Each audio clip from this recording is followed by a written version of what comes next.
Because that's how fucked you are. You're no less fucked than the people that fucked you in the ass if you had been fucked in the ass by your brother or your dad. You're no less fucked up. How is that fucking possible? They might as well have...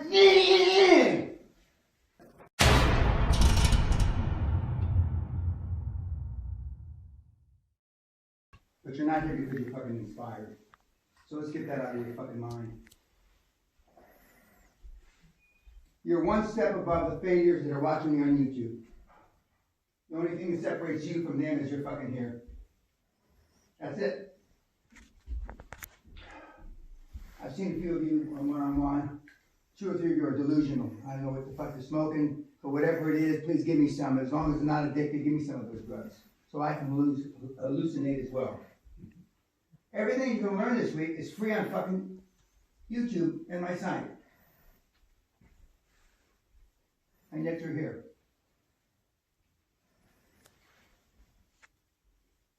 We're going to go over the first thing tomorrow morning, 5 or 6 success stories that never met me, never came here, never saw me in the old days at a one-day seminar, yet they're more successful than everybody in this room. Some are teenagers, not Josh Kim.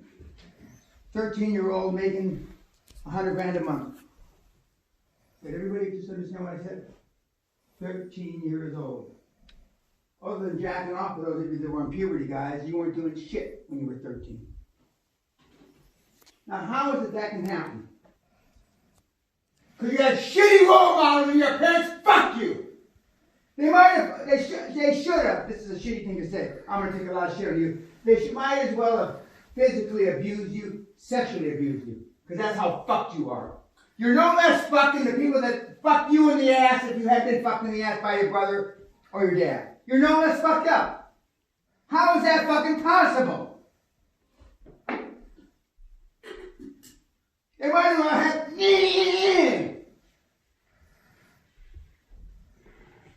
And for those of you that think it's funny, we'll see how you turn out.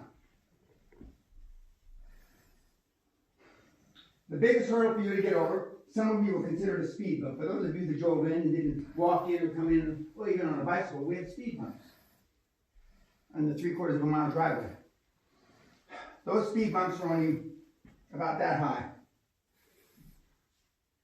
But when you go over them in a Ferrari, like my wife's Ferrari, or a DB9, like my wife's DB9, you have to slow the car down to barely crawl over the speed bump so it doesn't hit the undercarriage. And my cars, the Bentley and the Rolls, we just kind of coast over because my undercarriage is much higher. But those speed bumps are only speed bumps. And the only difference between you being successful at a high performance level, heretofore, are speed bumps in life. As I told my daughter on the phone the day before yesterday, she was commenting about something, and I said, honey, I taught you, your mom and I taught you, it's not what happens in life, it's how you interpret what happens in life. And I'm going to be using a lot of metaphors because I just came from University of Pennsylvania, arguably one of the finest universities on the planet. Ben Franklin founded it, yada, yada, yada, yada. And it was quite enjoyable. And prior to that, I was at Dan Locke's yearly high ticket close up, big fucking ticket seminar, which was also enjoyable. High performer, super high performer on the Hall of Fame.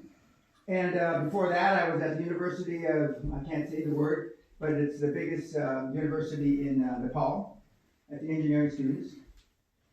And it's a different perspective. Nepal, where I told the kids, that you have no future, you might as well kill yourself. They have none. It's not possible. If Allah, Buddha, and Jesus Christ himself came down and touched those poor little fuckers, they're dead meat. As opposed to the University of Pennsylvania, it's just the opposite story. They're privileged. And by the way, the University of Nepal was privileged. Only the real super smart kids get to go to that school, or the 14 engineering schools. But in Pennsylvania, they act privileged. They walk around differently. They walk around with their nose in the air.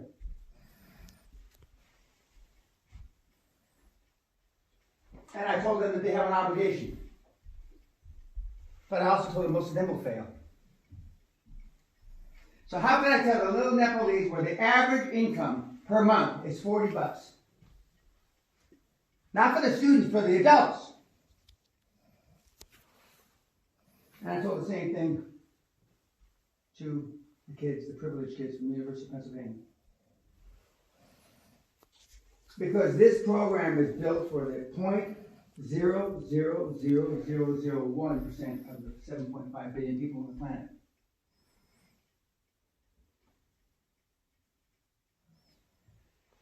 The average pay for a graduate of the University of Pennsylvania, one of the top schools on the planet, is $67,000 a year.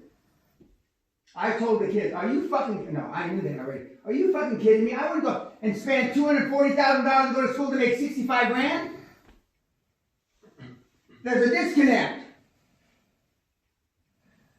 And for the school that you went to, you can only imagine what the average age or average salary coming out of school. $67,000 a month to go to fucking University of Pennsylvania was founded in 1740 by Benjamin Franklin. Something's not right. And the talk that I used to give to university students, wealth, risk, reward, not, the reason it resonated for 2 or 3 years, and it probably still would if I still gave it, is that they realized, how can I go to a Stanford or a Harvard or University of Pennsylvania and make no fucking money if I can get a fucking job? Let alone, most of the kids can't even get a job. Well, the reason why they can't get a job is because they got none of these. They got no balls. And you've seen the scandal in America, rich people bribing people to get into universities, for those of you that missed it a few months ago. Now just imagine the role model of those kids that are embarrassed and scarred for life, that their actor, rich parents try to bribe them into university. The system's broken. And I'm one of the few, maybe the only person that talks about it. But most of you won't make it. You won't make it not mean more successful because, you know, how much success you have to have stepping out of the gutter. You know, an inch, a centimeter. Yet, one of you or two of you, or maybe hopefully more than that, will be a Dan Locke. I don't even think he's Chinese or Asian, but most of my, most meaning more than 50% of my recent success stories are Asian. And we'll talk more about that. Because Josh Kim isn't Asian, he's Korean. We'll talk more about that during the week. But guys, as I've said, you wouldn't be here if you hadn't tried everything else. On the last town, on the last street, on the last saloon, and the world is flat. And the world is flat. And most of you have been taught by your parents that the world is flat. Even though how many years have we known the world's not flat? This council is 450 years old, 451 years old now. We celebrated our 450th year last year.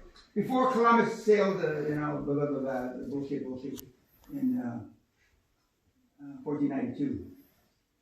So we've known the world's not flat for a long time. Yet most of you have been raised vis-a-vis the world still being flat by the outdated, outmoded, unrealistic bullshit values, or the lack thereof that your parents had, that they were instilled by their grandparents. Now, I talked to the Dutchman about his 95 or 97-year-old grandfather that died a couple years. And he didn't want to fight in the war, but that was the last generation of Europeans, more or less, that fought for freedom against the Nazis. And since then, everybody's fallen to shit in Europe, pretty much. The Eastern European countries are the strongest willed because they lived under dictatorship for a long, long time. Until just recently, when the Berlin Wall went down, I think 99, never did. So you've got one, arguably two, even more, 2.5 generations of default. I read weekly reports yesterday, not to my chagrin or dismay, because they're the same year after year after year. And everybody says default's a motherfucker.